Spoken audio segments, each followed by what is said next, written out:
Andrew Lejeune with Asian Racing Review, hitting all the major centres this week. So head to Hong Kong, Japan, and we start off in Australia as I welcome in Michael Cox, editor of the Asian Racing Reports. Michael, just off the back of the Caulfield Cup, great race that was. Heading towards the Cox Plate this weekend, Danny Shum with the favourite Romantic Warrior, but he's not all happy heading into the weekend. Yeah, good to be joining you again, Andrew. And Danny Shum, interesting.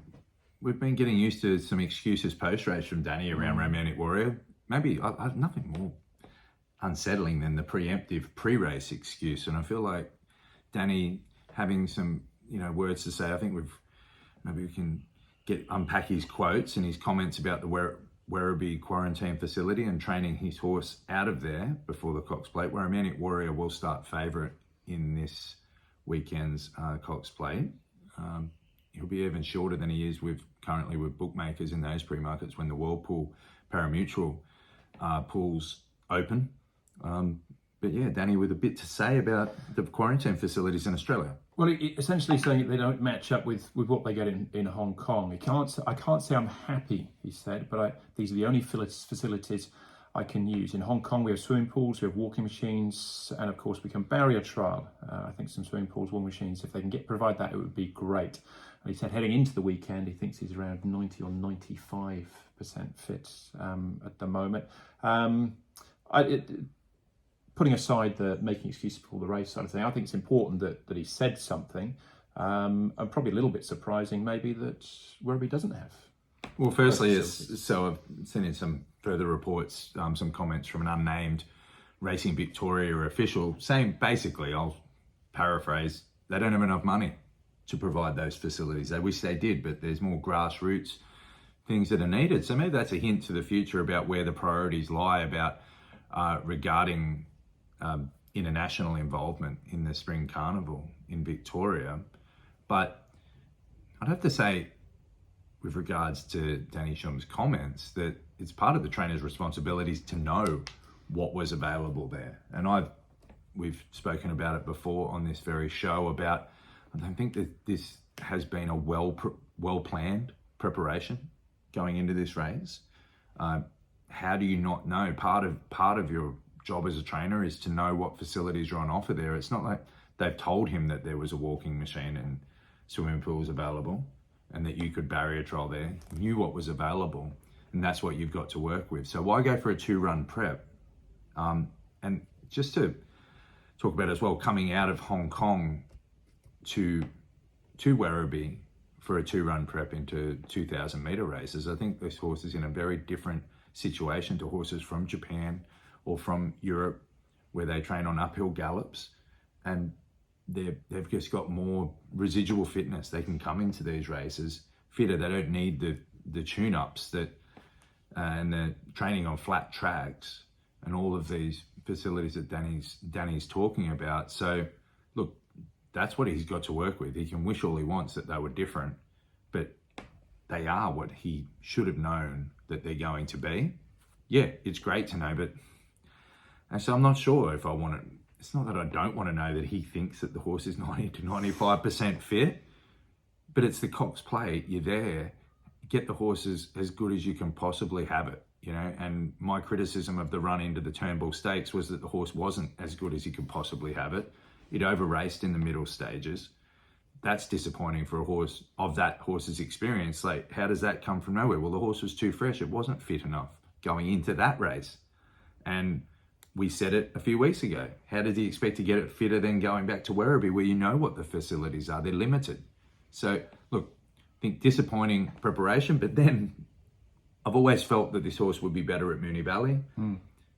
I think his best run and his best rating, his top performance, Romantic Warrior's best is good enough to win this race.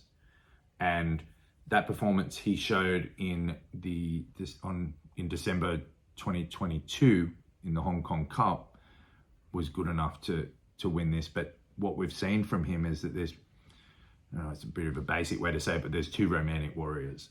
Yeah, there's one that's a little bit soft, a little bit lacking in tactical versatility, the ability to do different things in races, and he's been brought undone. He got brought undone at 2,400 meters late last season. So the propensity to go big performance and then flatten out. Well, I didn't like the prep run. I don't like seeing horses gassed, reach their aerobic limit, and then be told, well, he'll be fitter for that. I like to see horses going past horses coming into a race. But let's see, the gallop, we can see some vision of that. It did look good though. And James McDonald has been nothing but positive, even after the Turnbull itself. He's been nothing but positive all the way through. And the gallop visually looked very good. Yeah, I think he'll handle the track well. I think he'll handle the style of a typical Cox plate. I don't want to back him at the odds. There's others I prefer, and there's a few of Hong Kong interest in there as well, including Zach Purton heading down to Melbourne to ride Fangirl for Chris Waller. Like, she's very strong at a mile. She's in top form, but we've got a rider in Zach Purton who his preparation for these races tactically, his ability to run through scenarios A, B, and C to put his horse in the best possible, look at his horse's strengths and its limitations, and that's what he's going to be looking at with Fangirl. I think she's a real danger here with Zach aboard. He's used to being on favourites in Hong Kong, Zach, and he really is the hunted. We saw him last weekend, actually, just on Sunday. He had 7 favourites. He was betting on 7 favourites. Absolutely shocking day for Zach. But that can happen. I mean, he's on. How hard an achievement it is. It's actually a pretty good achievement to get on 7 favourites in a meeting at Hong Kong. You don't want to get beaten on every single one of them, but it just shows how hard he's worked to get there. But Zach Purton, when he's on a horse that's not the favourite in a big race like this, and he can just position his horse to best advantage, is a dangerous proposition, and I think he's in with the live chance. Well, she was brilliant in the King Charles at Randwick a couple of weeks ago. So that's looking forward to the Cox Plate, and all things aside, I think it's going to be a great race, and I do still hope that Romantic Warrior does show or get somewhere near to his best to get a good run for the money. But anyway, we'll wait and see on that. You were talking about Zach and unbeaten favourites. One of them, of course, was Lucky Sweynesse in the Premier Bowl, giving weight away again to a small field, and it turned out it was a bit of an upset with Sight Success, Brenton Abdullah and John Size grabbing him on the line. Great ride from Brenton Abdullah as well, who came into that meeting having ridden, I think, 1 from 48. Yeah, it was John Size's second win of the season as well. Yeah, John Size starting slow. I mean, we wrote about it on Michael Cox on Monday in the newsletter about what that could mean for Brenton Abdullah. But yeah, Size will probably still be premiership favourite, and he's had 2 wins from 50-something starters, because he will get going through this, December through to March and beyond, when his PPGs, the unraced horses, start coming out and putting 2 and 3 win streaks together. But just on Lucky Sweynesse, I mean, we talked about, I think we described it as a train wreck. Well, I did. I won't speak for you. I called it a train wreck preparation from Manfred Man with Lucky Sweynesse, which is the highest rated sprinter in Hong Kong coming into this season. Run on the last day of last season, runs on the first day of this season, rolled with 135 pounds. Well, he wasn't fit. He'll be fitter. Comes into a race which ended up just having 5 runners, which is disappointing. Another topic that we'll get into on Asian Racing Report is the field sizes there. He came in again with top weight, and Brenton Abdullah rode a clever, I guess brilliant, tactical race to make sure that Zach had to work with the 135. Zach Purton probably felt like he needed to be more forward than, in sensing it could be a lack of pace here and that maybe he can't catch him. It turned into a disaster for those who were on Lucky Sweynesse for the win. He still finished second. Now, I guess what I'd have to say about Manfred Man is that there's uncertainty about Manfred Man's future, and that he was given a 1-year extension. He was due for retirement. He didn't meet the criteria for an automatic extension of his license, but the licensing committee showed their discretionary powers by giving him a 1-year extension would be reviewed on a year-by-year basis. I wonder if they should start thinking about the wisdom of that, because clearly Manfred Man, the trainer of Lucky Sweynesse, probably doesn't want to admit it, and he might be just saying, I know this is what I would do, those races are on, I'm going to put the horse in them. But he's surely compromised in his decision making, knowing that the licensing committee are assessing his performances and he needs every win he can get to get 1 more year. How long does it go on for? And who else is up for it? I just don't think that there's the Jockey Club don't have to have rules with regarding it. The Jockey Club, we've talked about it before. There's a rule in the rule book that says that they can license trainers or jockeys for whatever reason they want, with no reason given into. And years ago, I asked an official in Hong Kong that I respect, why do you have all these complicated criteria for trainers to be able to extend their license, and for what trainers need to do to keep their license, when there's one rule there that says we can do whatever we want? The Jockey Club can do whatever they want, license whoever they want for whatever reason. No correspondence will be entered into. So why come up with convoluted rules around it? And the answer was because people need to know where they stand. People need to feel confident in the Jockey Club's decision and know what it is that they need to do to achieve. But there are no point having rules like that if they're not stuck to. And now we see Manfred Man in a grey area, not knowing where he stands with regards to next year and beyond, with one of the best horses in Hong Kong. And it appears to me as though he is making poor decisions with regards to what races to put that horse in. All right, well, that's lucky Sweynesse. I suppose the upsides for the rest of the sprint division, a horse like Wellington, who's in his stable, he's had a trial, he's looking good already. Jamie Richards just ticking over, keeping him fresh. That shows you how bad the lucky Sweynesse prep has been. That if there was a market for Hong Kong sprint now, I don't know if there's any pre-post markets, Wellington has enhanced his prospects without stepping out. He is firmed in the market, and all he's done is had a nice relaxing break from racing in Jamie Richards' stables, and that says it all about what lucky Sweynesse is doing. He's appears to have gone backwards. His confidence has taken a hit. He's had a couple of tough runs out in the heat. Look, maybe it won't matter, and maybe he's just still got the edge on Wellington, but I think that gap closes, and the Jockey Club sprint coming up on November, I think 19, becomes a very interesting race. Looking forward to that.